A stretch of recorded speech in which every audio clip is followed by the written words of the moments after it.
Hello friends, मेरा नाम है मेहुल शर्मा और आपका स्वागत है मेरी इस नई वीडियो में। चलिए शुरू करते हैं।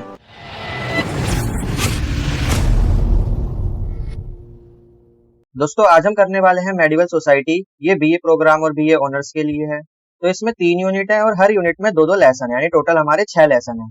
तो आज हम करने वाले हैं यूनिट 1 का लेसन 1, जिसका नाम है understanding feudalism, church and nobility. तो शुरू करने से पहले अगर आप चैनल पे नए हैं तो चैनल को सब्सक्राइब कर दीजिए और वीडियो को लाइक कर दीजिए।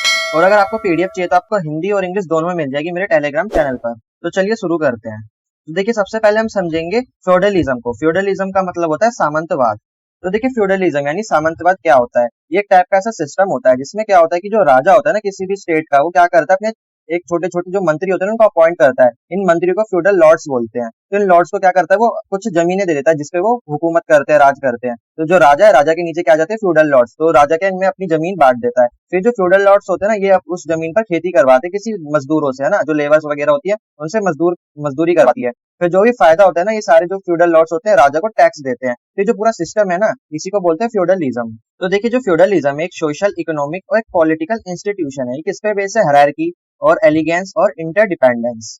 तो देखिए, जो फ्यूडलिज्म है यानी जो सामंतवाद है, ये सामाजिक, आर्थिक और राजनीतिक संस्था है जो किस पे बेस है, हायरार्की यानी पदानुक्रम। पदानुक्रम मतलब होता है पहले राजा आता है, राजा के नीचे उसके मंत्री आते हैं, फिर सेनापति, फिर सेना आती है। तो ये हायरार्की होती है। फिर होता है एलिगेंस, मतलब ये जो फ्यूडल लॉर्ड्स बनाता है, ये जो सारे इनमें क्या अलायंस होती है आपस में। और फिर क्या होता है इंटरडिपेंडेंट, ये जो राजा है ये फ्यूडल लॉर्ड्स पर डिपेंड होते हैं, फ्यूडल लॉर्ड्स अपनी लेबर पर डिपेंड होती है, लेबर क्या करती है, काम करती है, जो प्रॉफिट होता है वो उसको फ्यूडल लॉर्ड्स को देती है। जो फ्यूडल लॉर्ड्स होते हैं उसमें से फिर टैक्स किसको देते हैं, किंग को। तो ये आपस में क्या एक दूसरे पर निर्भर होते हैं।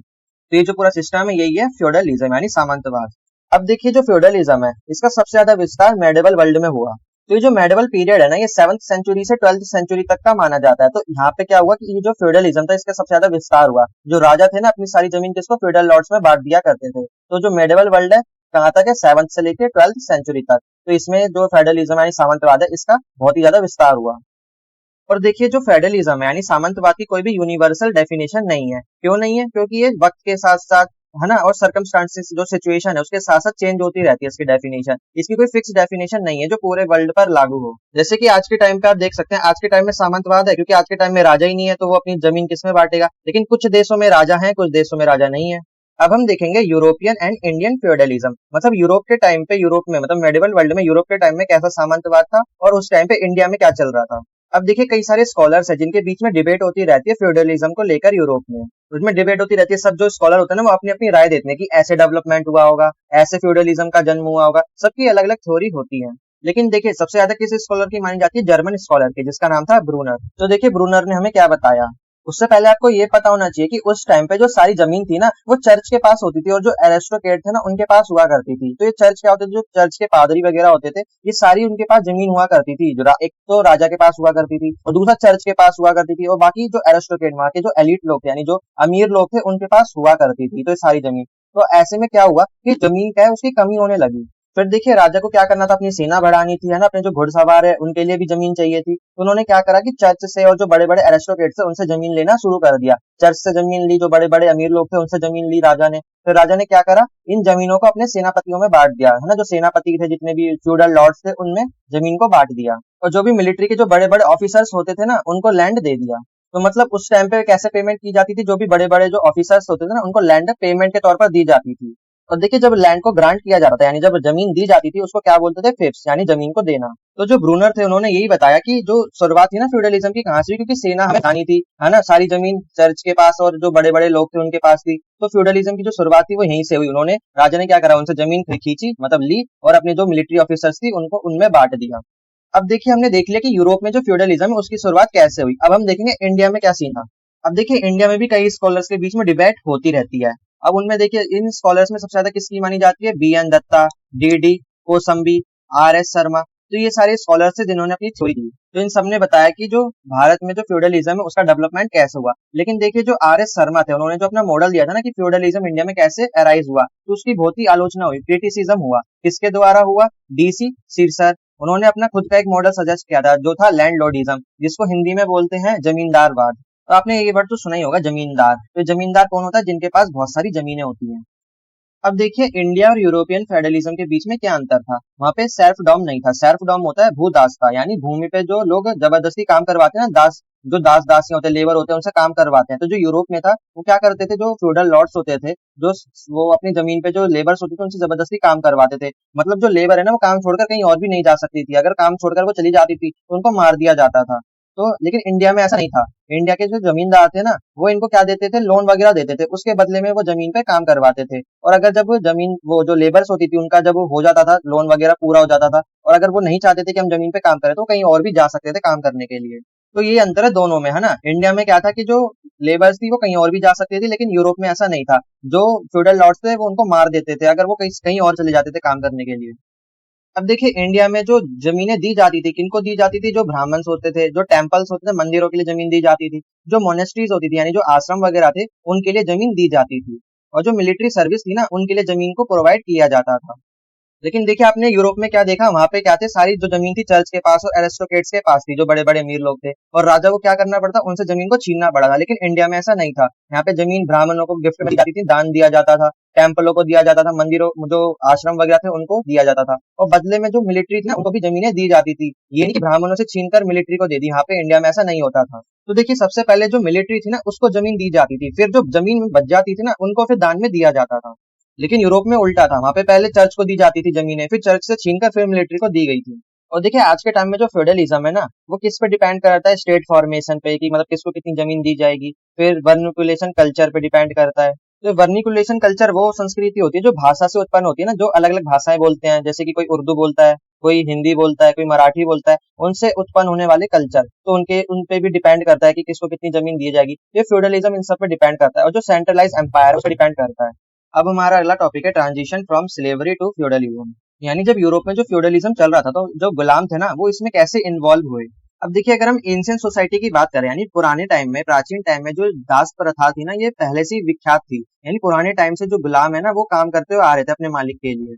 तो पुराने टाइम से ही जो दास प्रथा थी वो चली आ रही है। तो देखिए इन गुलामों का जो भी मालिक होता है, यानी जो इनका मास्टर होता है ना, वो इनको अपनी प्रॉपर्टी की तरह ट्रीट करता है। यानी ये क्या है, वो जो मालिक है वो समझता है ये मेरी प्रॉपर्टी है, वो चाहे तो बदले में पैसे लेके इनको बेच भी सकता है। तो वो उसकी एक टाइप की प्रॉपर्टी होती थी उस टाइम पे। अगर आपको एग्जांपल के तौर पे बताओ तो मान लीजिए एक राजा ने दूसरे देश पर उसको हरा के कब्जा कर लिया, तो बदले में अगर उसको अपना देश छुड़ाना है तो बदले में वो कहता था कि मैं आपको अपने इतने दास दे दूंगा। तो उसने क्या करा, अपनी एक टाइप की प्रॉपर्टी उसको दे दी दूसरे राजा को, है ना।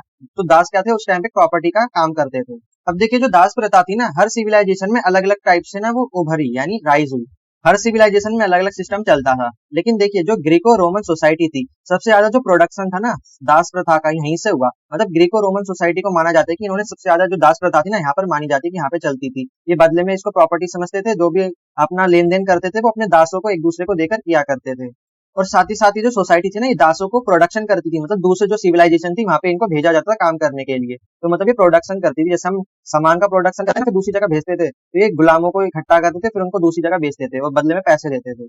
अब जैसे जैसे जो गुलामी है उसका डेवलपमेंट हुआ, वैसे ही क्या हुआ कि जो यूज ऑफ स्लेव लेबर है, यानी जो श्रम जो दास होते थे ना उनका जो प्रचलन है वो काफी ज्यादा बढ़ गया था। इससे क्या हुआ कि जो ग्रीस और जो रोम है, ये जो ऐसी दो सिविलाइजेशन थी, ये जो दास थे ना इनका सबसे ज्यादा उपयोग करती थी, जो ऐसे इंस्टीट्यूशन होते थे इनका बहुत ज्यादा उपयोग करती थी।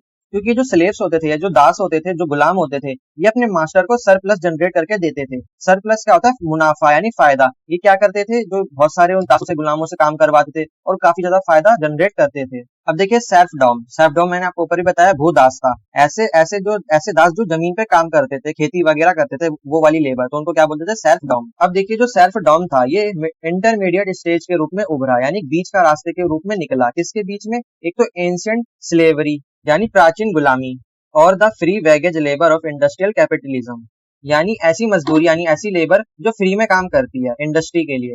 तो देखिए ऐसे में जो सेल्फ डॉम था ये बीच का रास्ता था। मतलब जो पुरानी पुरानी गुलामी थी उसमें क्या होता था, हर काम वो करवा लेते थे, है ना, झाड़ू पोछा बर्तन अपने हाथ पैर दबवाना, या एक दूसरे को बेचने में, या जमीन पे काम कर, वहां पे जो सारा काम था ना वो करवा लेते गुलामों से। लेकिन अब देखिए क्या हो रहा था, ये बीच का रास्ता निकल कर आया। अब इसमें ऐसा नहीं होता सेल्फ डॉम में, आप इसमें कोई वैसा काम नहीं करवा सकते, ऐसा काम जो जमीन से जुड़ा हो वो काम करवा सकते हैं सेल्फ डॉम में। और एक स्टेज था free wage labour of industrial capitalism. इसमें क्या होता था, ऐसे लेबर जो फ्री में काम करते थे इंडस्ट्री के लिए। लेकिन सेल्फ डॉम में क्या होता था, फ्री में काम नहीं होता था, बदले में वो पैसे लेते थे, लोन लेते थे, या फिर वैसे पैसे भी ले लेते थे मजदूरी के तौर पर। तो अब समझिए बीच का रास्ता कैसे निकला। देखिए एंशिएंट स्लेवरी में क्या होता था, सारे काम करने पड़ते थे, पैसे नहीं मिलते थे, और दूसरे में सारा काम नहीं करना पड़ता था और पैसे भी नहीं मिलते थे। लेकिन ये बीच का रास्ता निकला, आपको क्या करना है, सिर्फ जमीन से जुड़ा काम करना है, बदले में आपको पैसे भी मिलेंगे। तो ये बीच का रास्ता था।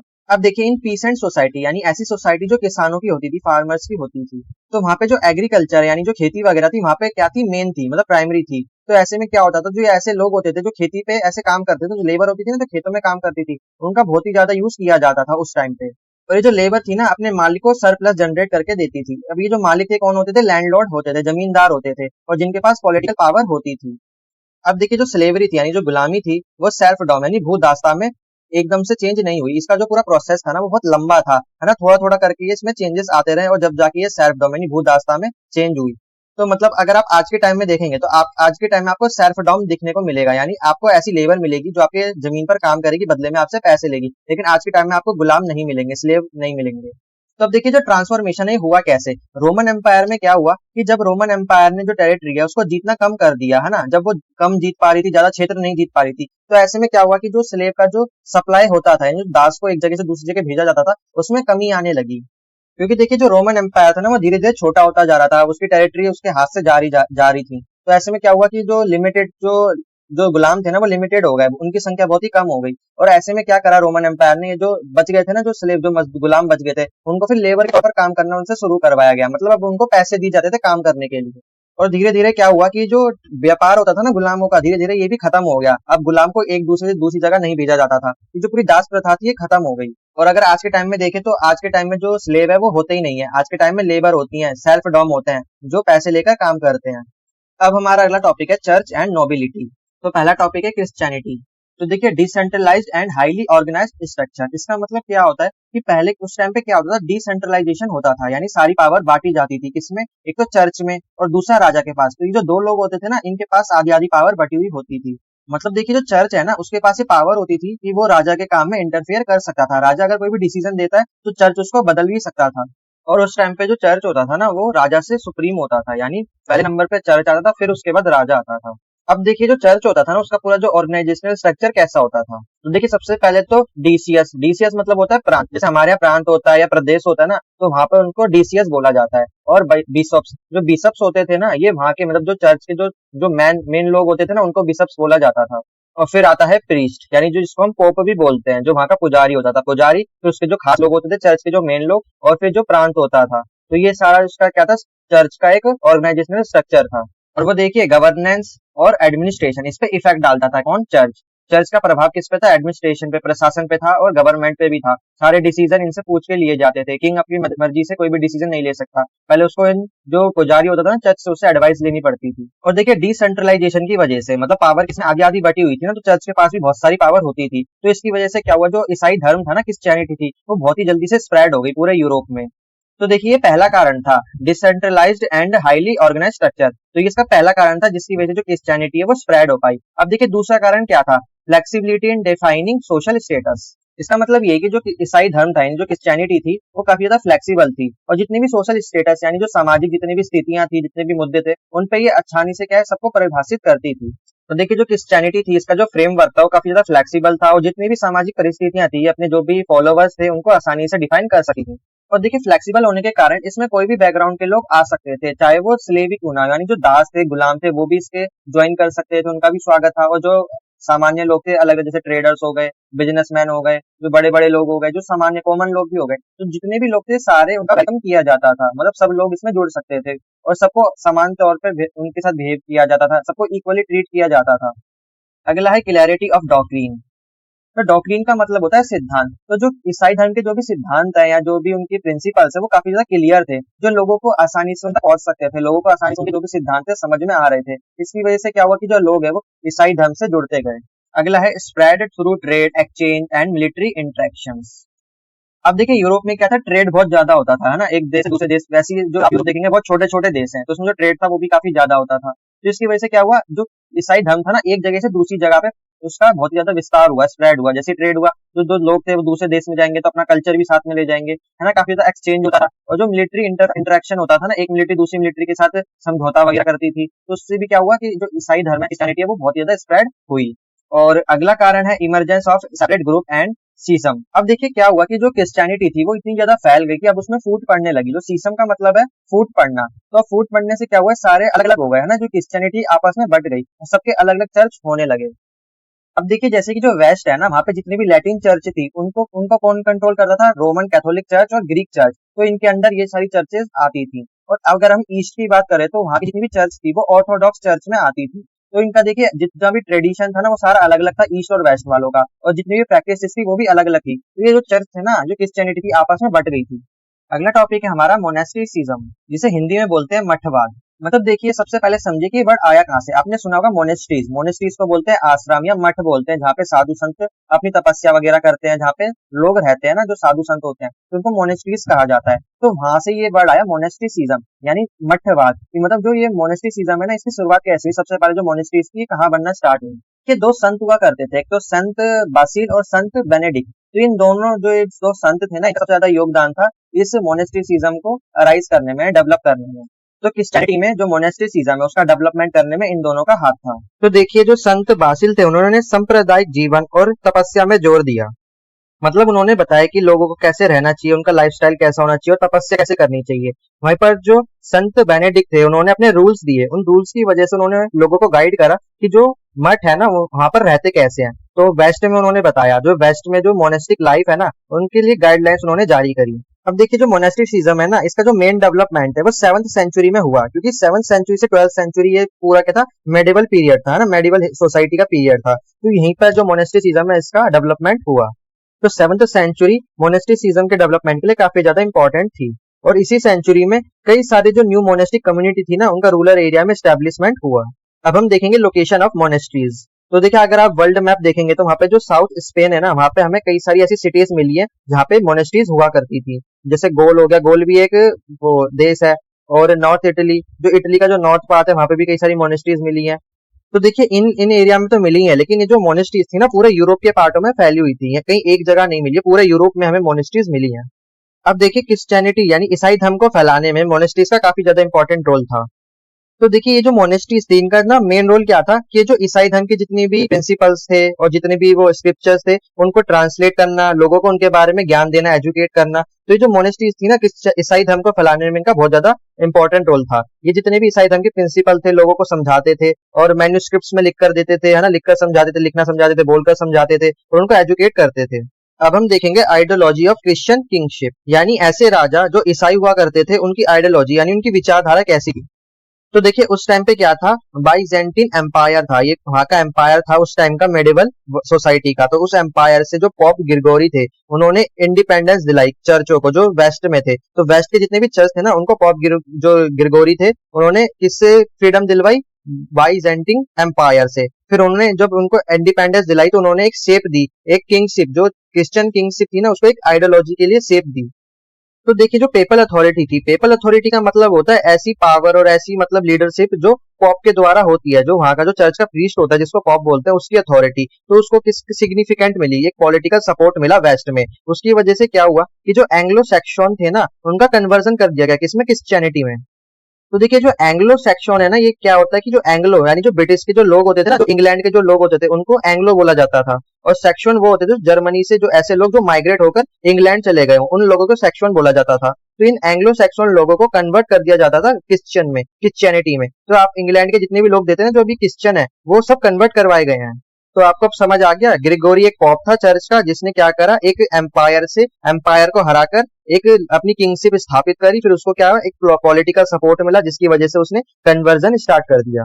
अब देखिए चार्ल मैग्ने किंग था वेस्टर्न रोमन एम्पायर का। तो इसने क्या करा, क्रिश्चियन किंगशिप की जो आइडियोलॉजी थी उसको रीडिफाइन करा। तो देखिए उन्होंने अपना कोरोनेशन करवाया, यानी राज्याभिषेक करवाया। और जब उन्होंने अपना राज्याभिषेक करवाया तो यूरोप में जितनी भी क्रिश्चियन सोसाइटी थी, यानी जितनी भी ईसाई समाज था ना, उन्होंने कहा कि अब मैं पूरे ईसाई समाज का अप होल्डर हूँ, यानी इनका करता धरता हूँ, यानी इनका राजा हूँ। और देखिए उन्होंने कहा कि जो ये राजशाही की जो नई धारणा उन्होंने दी है ना, अब उसमें क्या होगा कि जो दैवीय स्वीकृति भी शामिल होगी। दैवीय स्वीकृति का मतलब है कि जो भगवान है ना, उन्होंने राजा को पावर दी है कि वो सारे फैसले ले लोगों से रिलेटेड। जो राजा है, वो जो चर्च है, जो पॉप वगैरह है, जितने भी क्लर्क है, उनकी क्या है, मदद करे, उनकी प्रोटेक्शन करे और अपने एनिमी के हराकर उन पे जीत हासिल करे। तो देखिए जो क्लर्की है उसका मतलब होता है पादरी। जो चर्च में पादरी होते हैं ना, उसको बोलते हैं क्लर्की। अगर आपको कोई वर्ड समझ नहीं आया तो कमेंट करके पूछ सकते हैं, उसका मैं मतलब आपको बता दूंगा। अब देखिए इस विचारधारा से क्या हुआ कि जो राज्य के दुश्मन थे ना, वो ईसाई धर्म के दुश्मनों के बराबर हो गए। देखिए ऐसा क्यों हुआ, क्योंकि जो राजा था उसने अपने आप को ईश्वर का वो मतलब एक तरीके से दूत बता दिया कि मैं क्या ईश्वर की तरफ से भेजा गया हूँ। मेरा काम क्या है, चर्च को प्रोटेक्शन देना, क्लर्गी जो भी पादरी वगैरह उनकी सुरक्षा करना, और लोगों पे जो हमारे दुश्मन है ना हमारे चर्च वगैरह ईसाई धर्म के, उनको हराना। तो ऐसे में क्या हुआ, जो क्रिश्चियनिटी के खिलाफ थे ना, जो राज्य के खिलाफ थे, वो दोनों एक हो गए, बराबर हो गए। अब देखिए कोरोलिंगन एक जगह का नाम था वहीं पे यूरोप में। तो वहां के जो रूलर थे और जो चार महंगे थे, उन्होंने जो पावर मिली थी ना उनको, पॉलिटिकल पावर, उसको अच्छे से एंजॉय करा। उन्होंने कई सारे ऐसे रूल और रेगुलेशन बनाए जो ईसाई धर्म के आदर्शों पे बेस्ड थे, यानी उनके माध्यम से बनाए गए थे। तो इन पे फिर सवाल भी नहीं उठा सकता था कि आपने ऐसा क्यों बनाया, क्योंकि वो कहते थे हमने ईसाई धर्म के बेस पर बनाया है। तो उन्होंने जो पावर मिली उसको अच्छे से एंजॉय करा था। तो कहने का मतलब ये कि जो राजा थे ना, वो अपनी शक्तियों को जस्टिफिकेशन करने के लिए इसका इस्तेमाल करते थे, ईसाई धर्म का इस्तेमाल करते थे। हमने कोई भी रूल बनाया, चाहे वो अच्छा है या बुरा है, लेकिन वो जस्टिफाई कर देते थे हमने ईसाई धर्म के रिलेटेड बनाया, उसके आधार पर बनाया। और देखिए आइडियोलॉजी ऑफ क्रिश्चियन किंगशिप की वजह से क्या हुआ कि जितने भी चर्चेस थे और जो उनकी जितनी भी प्रॉपर्टी थी, उनको प्रोटेक्शन मिली। और देखिए प्रोटेक्शन के साथ साथ उनका समाज में जो रुतबा है ना वो भी इंक्रीज हुआ, क्योंकि जो किंग था उनको काफी सारी गिफ्ट देता था, उनकी सारी बातें मानता था, उनको कई सारी जमीनें देता था। तो समाज में जो चर्चेस थे ना उनका रुतबा काफी बढ़ गया था। और जितने भी क्लर्गी थे यानी जितने भी पादरी वगैरह थे, वो जो किंग की जो प्रोटेक्शन थे उसको एंजॉय कर रहे थे, क्योंकि अब उनको सुरक्षा मिली हुई थी, कोई भी उनका कुछ नहीं बिगाड़ सकता था। तो सारी पावर क्या किंग के साथ साथ जो चर्च के जितने भी पॉप और पादरी थे वो एंजॉय कर रहे थे। और ये जो चर्च के प्रीस्ट और जो क्लर्गी थे यानी पादरी वगैरह थे, उनको ये अधिकार मिला था कि वो जो किंग है ना उसको गाइड कर सके कि उनको शासन कैसे करना है। वो अपनी कोई भी मतलब सलाह दे सकते हैं कि हर मुद्दे पे लेके कि ये काम ऐसे होना चाहिए, ऐसे नहीं होना चाहिए। तो वो किंग को एक वो शासन चलाने के लिए एडवाइस भी देते थे। अब हमारा अगला टॉपिक है knight and the culture of chivalry. तो देखिए नाइट का मतलब होता है सूरवीर यानी योद्धा, जो युद्ध करता है। तो हम योद्धा के बारे में जानेंगे और कल्चर ऑफ चाइवलरी के बारे में। चाइवलरी मतलब होता है वीरता, सूरवीरता के बारे में। तो उनके वीरता के कल्चर के बारे में, संस्कृति के बारे में जानेंगे।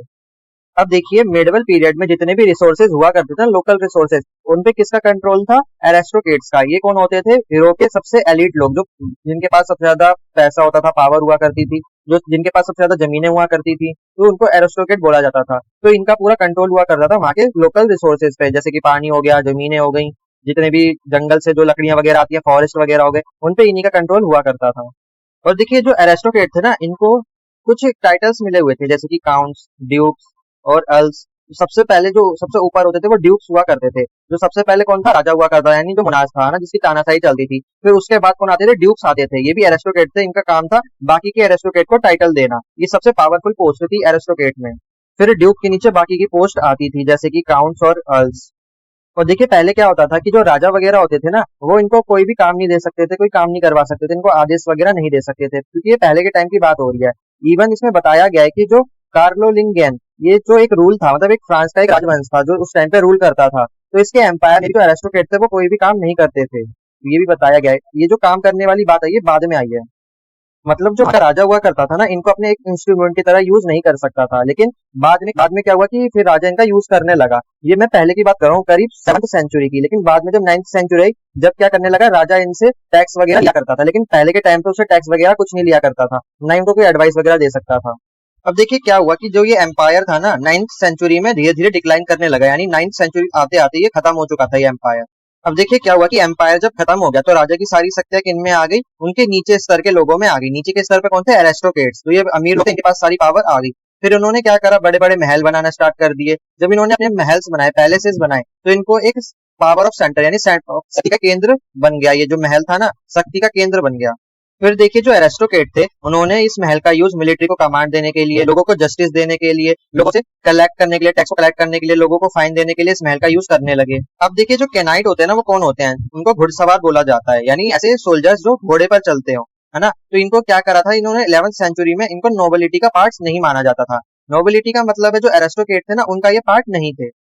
तो देखिए इनको पार्ट्स क्यों नहीं माना जाता था? क्योंकि जो नोबल लोग होते थे वो उनके पास काफी बड़ी बड़ी जमीनें हुआ करती थी, है ना, उनके पास कई सारा पैसा हुआ करता था। लेकिन जो कैनाइट होते थे ये तो योद्धा होते थे, ये इनका काम था युद्ध करने का। इनके पास तलवार वगैरह, हथियार वगैरह रहते थे, घोड़े पे चलते थे, ये इनका काम था युद्ध करना। तो इनको 11th सेंचुरी तक अलग पार्ट माना जाता था, मतलब इनको नहीं माना जाता कि ये नोबल लोग हैं। लेकिन फिर देखिए 12th सेंचुरी में क्या हुआ, तो 12वीं सदी में ना बहुत सारे युद्ध हुए थे, है ना, यूरोप में। तो इसकी वजह से क्या हुआ कि ये जो घुड़सवार थे ना, जो ऐसे सोल्जर्स थे जो घोड़े पे चलते थे, इनकी वैल्यू बहुत ज्यादा बढ़ गई उस टाइम पे। इन केनाइट्स को लेकर सोशल और पॉलिटिकल जो गतिविधियां थी वो बहुत ही ज्यादा बढ़ गई। इसकी वजह से क्या हुआ, 13वीं सदी में जो चर्च था और जो स्टेट था, उसने चाइवलरी की जो आइडियोलॉजी उसको काफी ज्यादा प्रमोट किया। तो चाइवलरी की जो आइडियोलॉजी है, इसका मतलब है वीरता की भावना, उसको वीरता की भावना को प्रमोट किया, जिससे जो भी लोग है ना, उनके अंदर वीरता की भावना है और वो ज्यादा से ज्यादा प्रेरित हो सैनिक बनने के लिए। और फिर देखिए जो केनाइट है ना उनको संस्थागत बनाया गया। इसका मतलब ये था कि प्रॉपर पूरा सेटअप बनाया गया, जिसकी वजह से वो पूरा सेटअप क्या सोल्जर्स बना सके, पूरा एक सेटअप तैयार किया गया और कई सारे मूल्यों पर जोर दिया गया, जैसे कि ब्रेवरी यानी बहादुर, और लॉयल्टी यानी वफादारी, है ना, जेनरोसिटी जिसका मतलब उदारता। अगला है कोर्टली, कोर्टली का मतलब होता है राज दरबार, यानी ऐसे बिहेवियर पे जोर दिया गया जैसे कि जो कोर्ट में जो लोग होते हैं ना, दरबारी होते हैं, जैसे वो बिहेव करते तो उस पर जोर दिया गया। तो कहने का मतलब ये कि 13वीं शताब्दी आते आते ये जो कैनाइट्स थे इनकी वैल्यू काफी ज्यादा बढ़ गई थी। तो देखिए ऐसे में क्या हुआ कि जो चाइवलरी थी यानी जो शौर्यता थी, वीरता थी, उसका जो कॉन्सेप्ट है वो काफी ज्यादा पॉपुलर हो गया था, और जो कैनाइट थे वो भी उनकी पॉपुलैरिटी भी दिन ब दिन बढ़ते जा रही थी। तो ऐसे में क्या हुआ कि जो ऐसे कैनाइट थे ना उनको फिर नोबिलिटी का दर्जा मिलने लगा, उनको एक समाज में एक नोबल मैन का एक स्टेटस मिल गया था, मतलब अब वो भी एरिस्टोक्रेट्स माने जाते थे। और देखिए जो चर्चेज हुआ करती थी ना, उन्होंने अपने खुद के लिए कैनाइट क्लास खोली थी, जिसे क्रिश्चियन नाइट्स बोला जाता था। मतलब आप यूं समझिए जो चर्च था ना वो खुद के लिए सिपाही को तैयार कर रहा था, लेकिन देखिए जो चर्च था ना वो शांति चाहता था, वो नहीं चाहता था कि वायलेंस वगैरह हो और जो वॉर वगैरह है, लड़ाई झगड़ा है वो हो। तो इसलिए वो जो ये वीरता की जो आइडियोलॉजी थी ना, यानी जो चाइवलरिक आइडियोलॉजी थी, उसको सपोर्ट नहीं करता था।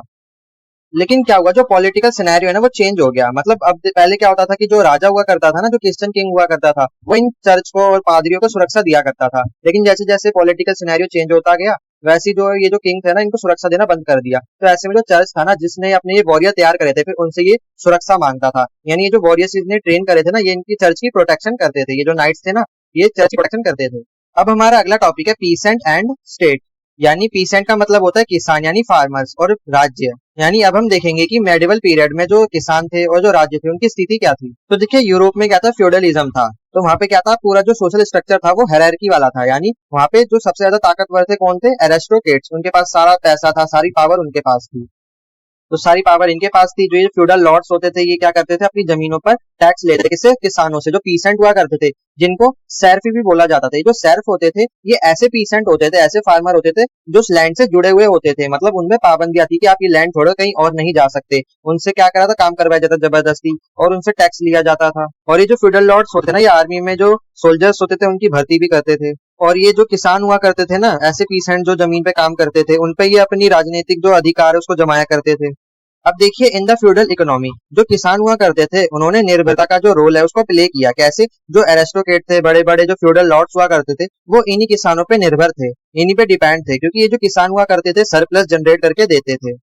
सरप्लस होता है मुनाफा। और देखिए ये जो बड़े क्लास लोग थे, यानी जो एरिस्टोक्रेट थे, जो ये फ्यूडल लॉर्ड्स हुआ करते थे, ये फार्मर से तो काम करवाते थे, साथ में ये जो सेल्फ डॉम होते थे, यानी ऐसे लोग जो दास होते थे, उनसे भी ये काम करवाते थे। तो देखिए सेल्फ डॉम वो वाले पीसेंट्स होते हैं, जमीन से जुड़े हुए होते हैं, वो कहीं छोड़कर ना किसी और जमीन पे कार्य नहीं कर सकते। अगर वो जाएंगे तो उनको मार दिया जाता था। तो ऐसे लोगों से भी काम करवाया जाता था, और अलग से और किसानों को भी काम करवाया जाता था, ताकि ज्यादा से ज्यादा जो सरप्लस है वो जनरेट हो।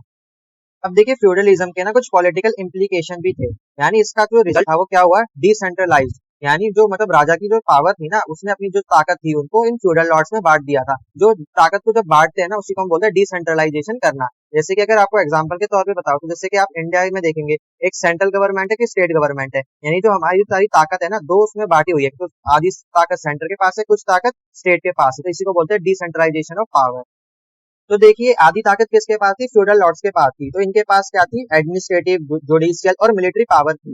मतलब इनके पास खुद का प्रशासन था, ये खुद ही न्याय कर सकते थे। इनके पास मिलिट्री भी हुआ करती थी, और इनके पास इतनी जमीनें हुआ करती थी कि ये पता है, जो ऐसे नोटेबल जो लोग हुआ करते थे उनको ये जमीन ग्रांट कर देते थे, यानी जमीन दे देते थे। या फिर जो ऐसे केनाइट्स होते थे जो काफी ज्यादा वीर हुआ करते थे, जो बहुत ज्यादा लड़ाकू हुआ करते थे, उनको भी ये खुशी खुशी जो अपनी जमीनें थी वो दान कर देते थे। अब देखिए उस टाइम पे ना बहुत बार कोशिश की गई थी कि जो पूरा जो पावर है ना एक के पास है, जो मोनार्च है यानी जो राजा हुआ करता है, सारी पावर उसके पास आ जाए। जैसे कि जो चार्ल मैगे था ना, उसने ये ट्राई करा था, उसने अटेम्प्ट किया था कि जो एब्सोल्यूट पावर है ना वो मेरे पास आ जाए। जो ये जो एरिस्टोक्रेट्स है उनके पास जो पावर बटी हुई है ना, उनके पास पावर ना बटे। उसने ये अटेम्प्ट किया था, लेकिन उसको ना इस कार्य में सक्सेस नहीं मिली, मतलब वो सफल नहीं हुआ ये कार्य करने में। जो एरिस्टोक्रेट थे ना, उसने जो पॉलिटिकल पावर है उसका हमेशा डिसेंट्रलाइजेशन बनाए रखा। यानी जो एरिस्टोक्रेट थे ना, उन्होंने कभी भी सारी पावर किसी एक राजा के हाथ में नहीं जाने दी। अगला टॉपिक है हमारा rural economy and agricultural production. अब हम देखेंगे कि उस टाइम पे वहां की इकोनॉमी कैसी थी। अब देखिए 8वीं से लेकर 13वीं शताब्दी तक जो टेक्नोलॉजिकल डेवलपमेंट है वो बहुत ही ज्यादा हुआ। तो उस टाइम पे क्या हुआ, ऐसे प्लफ यानी ऐसे हल जोतने वाले ऐसे इक्विपमेंट आए थे जिनमें व्हील्स हुआ करते थे। मतलब वो उसकी मदद से आसानी से खेत जोत सकते थे। मतलब ऐसा ऐसा हल जिसमें पहिए लगे हुए होते थे। मैं साइड में इमेज लगा दूंगा, आपको उसमें दिख रहा होगा कि ये कैसे होते हैं दिखने में। और देखिए उस टाइम पे द 3 फील्ड रोटेशन सिस्टम आ गया था, इसका भी मैं आपको इमेज लगा दूंगा, आपको इमेज दिख रही होगी। तो देखिए इसमें क्या होता था, इसमें एक फील्ड हुआ करती थी, उसको 3 हिस्सों में बांट दिया जाता था राउंड शेप में, और जब भी खेत को जोता जाता था ना, एक ही साथ में तीनों फील्ड को जोत लिया जाता था। इससे क्या होता था, तीनों फील्ड में अलग अलग क्रॉप उगाई जाती थी, एक में गेहूं उगा लिया, एक में दालें उगा ली, एक में सब्जियां उगा ली, तो एक ही साथ क्या तीनों फील्डें खोद दी जाती थी, मतलब इससे प्रोडक्शन काफी ज्यादा इंक्रीज हो गया था। तो इस टेक्नोलॉजिकल डेवलपमेंट की वजह से जो नॉर्थ वेस्टर्न यूरोप था ना, वहाँ पे काफी ज्यादा प्रोडक्शन इंक्रीज हो गया। और देखिए कई सारे ऐसे लेबर सेविंग डिवाइस आ गए, जिसमें मतलब ऐसे डिवाइस आ गए जिसमें जो मजदूर होते थे उनकी जरूरत ही नहीं होती थी, वो डिवाइस सारा काम कर देते थे। और इन डिवाइस की मदद से कम टाइम में ज्यादा प्रोडक्शन की जा सकती थी। और इसकी वजह से क्या हुआ कि जो पीसेंट थे ना, ऐसे मजदूर जो जमीन पे काम करते थे, उनमें शॉर्टेज आ गई, अब उनकी जरूरत ही नहीं थी, मशीनें आ गई थी, उनसे सारा काम हो जाता था। और इससे क्या हुआ, जो इकोनॉमी है उसको भी एक बूस्ट मिला। तो देखिए इन डिवाइसों की मदद से क्या हुआ कि जो एग्रीकल्चर है उसका काफी ज्यादा एक्सपेंशन हो चुका था, उसी के साथ साथ जो पॉपुलेशन थी वो भी इंक्रीज होने लग गई। तो देखिए पॉपुलेशन इंक्रीज हो गई, तो इसकी वजह से क्या हुआ, लैंड का फ्रेगमेंटेशन होने लगा। इसका मतलब है जो लैंड है ना, छोटे छोटे टुकड़ों में बंटने लगा। अब आपने देखा होगा ना, आधी जमीन दूसरे भाई के पास, आधी जमीन दूसरे भाई के पास होती है। जैसे जैसे पॉपुलेशन बढ़ेगी तो लैंड का बंटवारा भी होने लगेगा। तो देखिए इसकी वजह से क्या हुआ कि जो लेबर रेंट था ना, वो मनी रेंट में कन्वर्ट हो गया। इसका मतलब क्या था कि जब पहले जो टैक्स वगैरह लिया जाता था ना, जो टैक्स पैसों के लिए नहीं लिया जाता था, वो काम करवाया जाता, लोगों से फ्री में काम करवाया जाता था, फिर ऐसे उससे टैक्स लिया जाता था। लेकिन अब क्या हुआ, अब वो लेबर रेंट हट चुका था, वो मनी रेंट में आ गया। अब लोगों को टैक्स के बदले में पैसे देने होते थे। दोबारा समझाता हूँ, पहले के टाइम में क्या होता था, पैसे नहीं देने पड़ते थे, पैसों की जगह पे आपको काम करना पड़ता था। और अब क्या हुआ था, अब आपको काम नहीं करना पड़ता, आपको टैक्स की जगह पैसे देने पड़ते थे। अब देखिए जो फ्यूडल लॉर्ड्स हुआ करते थे, उनके पास बहुत बड़ी बड़ी जमीनें हुआ करती थी। अब उन्होंने क्या करा कि उन बड़ी बड़ी जमीनों को छोटे छोटे प्लॉट्स में काटना शुरू कर दिया, और उन्होंने फिर क्या करा, इनको रेंट पे चढ़ाना शुरू कर दिया। रेंट पे चढ़ाने से क्या हुआ, फिर उनको मुनाफा होने लगा। और देखिए ऐसा करने से क्या हुआ, डिक्लाइन इन लेबर सर्विस। अब देखिए जो मजदूर वगैरह होते थे, जो गुलाम गुलाम हुआ करते थे, उनकी सर्विस में कमी आ गई, और जो सेल्फ डॉम था वो खत्म हो गया। सेल्फ डॉम मतलब ऐसे जो लोग होते थे, ऐसे फार्मर जो अपनी जमीन छोड़कर कहीं और जाके काम नहीं कर सकते थे, तो उनमें कमी आने लगी। तो कहने का मतलब ये कि जो दास प्रथा थी ना, वो खत्म होने वाली थी, खत्म हो चुकी थी लगभग। और देखिए इसकी वजह से क्या हुआ कि ऐसे लोग थे जिनके पास कोई भी जमीन नहीं थी ना, अब उनके पास जमीन आने लगी। और 13वीं शताब्दी तक क्या हुआ कि इंटरनेशनल ट्रेड शुरू हो गया, मतलब एक देश से आप दूसरे देश में व्यापार कर सकते हैं। तो ऐसे में क्या हुआ, जो ऐसे किसान थे उनके पास जमीन भी आ गई, अब वो खेती भी कर सकते थे, और उससे जो भी प्रोडक्शन हुआ वो दूसरे देशों में जाके बेच सकते थे। इससे क्या हुआ कि इकोनॉमी की ग्रोथ हुई, है ना। अब अगला टॉपिक है feudal relationship and social economic changes. तो अब हम जानेंगे कि जो फ्यूडल रिलेशनशिप है वो कैसे थे, और उस टाइम पे कौन कौन से सोशल इकोनॉमिक चेंजेस आए। तो सबसे पहले हम देखेंगे ग्रोथ ऑफ ट्रेड। तो देखिए जो ट्रेड है ना, उसकी ग्रोथ सबसे ज्यादा किसमें हुई थी, 11वीं सेंचुरी में हुई थी। क्योंकि 11वीं सदी में जो लोग थे ना, वो दूर दूर तक ट्रेड करते थे, एक देश से दूसरे देशों में ट्रेड करते थे। और देखिए लोकल मार्केट में कई सारी चीजों का व्यापार किया जाता था, जैसे कि मछलियों का व्यापार हो गया, नमक का व्यापार, लीनन का व्यापार, टेक्सटाइल यानी कपड़ों का व्यापार हो गया, और जो महंगे महंगे आइटम्स होते हैं ना, लग्जरी गुड्स होते हैं, उनका व्यापार हो गया। इनका मोस्टली ईस्ट जो ईस्ट है ना, उस वहां से इसका व्यापार, लग्जरी आइटम का व्यापार किया जाता है, जैसे सिल्क हो गया, स्पाइस, नमक, मिर्च, मसाले, इनका व्यापार किया जाता था। और ये जो नमक, मिर्च, मसाले, सिल्क, ये जो महंगी महंगी चीजें होती थी ना, किनके द्वारा कंज्यूम की जाती थी, नोबल लोगों के द्वारा, जो रिच लोग होते थे ना, जो एरिस्टोक्रेट लोग होते थे, उनके द्वारा इनको कंज्यूम किया जाता था। और देखिए व्यापार करने के लिए कई सारे ट्रेड रूट्स हुआ करते थे, जैसे कि सी, मतलब समुद्र के द्वारा सी रूट हुआ करता था, और लैंड पर भी, मतलब जमीन का एक ट्रेड रूट हुआ करता था जमीनी स्तर पर, और नदियों में भी ट्रेड रूट हुआ करता था। कई सारे ट्रेड रूट हुआ करते थे। और देखिए इन ट्रेड रूट्स को ना फैसिलिटेट किया जाता था, ताकि जो गुड का एक्सचेंज है ना, वो लार्ज स्केल पर हो सके। कैसे फैसिलिटेट किया जाता था, जैसे कि दूसरे देश से कोई व्यापार करने आया है ना किसी देश में, तो उसको व्यापारी को हम प्रोटेक्शन दे सकते थे, ताकि वो आसानी से बिना डरे अपना व्यापार कर सके, और कई सारी फैसिलिटीज उसको दे सकते थे। तो इससे क्या होता था कि जो एक्सचेंज है गुड्स का, वो काफी ज्यादा बढ़ जाता था। और देखिए जैसे जैसे टाइम बीतता गया, वैसे वैसे जो पॉपुलेशन है ना, वो भी बढ़ती गई। तो जैसे पॉपुलेशन बढ़ने की वजह से जो ट्रेड है ना, उस पर भी इम्पैक्ट पड़ा। तो देखिए अकॉर्डिंग टू एम पोस्टन, तो एम पोस्टन एक विचारक थे, उन्होंने अपनी थ्योरी दी थी कि जो ट्रेड है ना, वो कैसे ग्रोथ हुई थी उसकी। तो देखिए एम पोस्टन ने बताया कि 10th सेंचुरी से लेके 14th सेंचुरी तक जो यूरोपियन पॉपुलेशन थी, वो काफी ज्यादा इंक्रीज हो चुकी थी। तो जो पॉपुलेशन थी ना, उसने काफी ज्यादा सिग्निफिकेंट रोल प्ले करा ट्रेड को ग्रोथ करने में। क्योंकि देखिए अगर पॉपुलेशन इंक्रीज करती है, तो उनकी डिमांड भी इंक्रीज होती है ना, उनको भी गुड्स चाहिए रहते हैं, सारे आइटम चाहिए रहते हैं, खाना चाहिए रहता है, टिम्बर चाहिए रहता है, फायरवुड चाहिए रहता है, और कई सारे और आइटम्स चाहिए रहते हैं जरूरत के। तो पॉपुलेशन बढ़ेगी, डिमांड भी बढ़ेगी, डिमांड बढ़ेगी तो सप्लाई बढ़ेगी, सप्लाई बढ़ेगी तो ट्रेड भी बढ़ेगा। अगला टॉपिक है हमारा इमरजेंस ऑफ अर्बन सेंटर्स।